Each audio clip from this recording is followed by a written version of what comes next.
মইটা নিয়ে আমাকে তাড়াতাড়ি যেতে হবে। আরে যা, মইটা আটকে গেল, এবার কি করে মইটাকে নিয়ে যাব? আরে মনিকা তাড়াতাড়ি আয়, কোথায় কে, কোথায় আছিস? তাড়াতাড়ি আয়, মইটা আটকে গেছে। আরে যা, দেখেছো সেই মইটাকে আমাকেই আনতে যেতে হবে।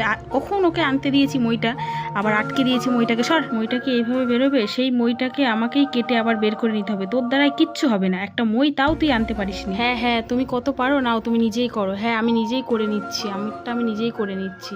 ও হ্যাঁ হ্যাঁ, করো, তুমিই করে নাও, এটা তুমিই বের করো মইটা। দেখেছো, ওরা আবার দুজনে মিলে ঝগড়া লেগেছে, আমাকে যেতেই হবে, আমি না গেলে আর হবে না। নে সর সর সর, তোরা সর দেখি মইটাকে কি করে ভেতরে নেওয়া যায়, আমি দেখছি এবার। তোরা অনেক করেছিস, দুজনে মিলে ঝগড়া করছিস সেই থেকে। এইভাবে মইটাকে ধরে নিয়ে এইভাবে মইটাকে ছুঁড়ে ভেতরে ঢুকিয়ে দিলাম, ব্যাস। বল এবার হলো কি না? এত সহজ একটা কাজকে দুজনে মিলে সেই থেকে ঝগড়া করেই যাচ্ছি, তাই তো বেশ সুন্দর হয়ে গেল। তো এত সহজ কাজটাকে বুঝতে পারছিলাম না। হে ভগবান, যত সব পাগল নিয়ে আমার কাজ। বন্ধুরা, ভিডিওটি যদি ভালো লাগে লাইক কমেন্ট শেয়ার করে দিও।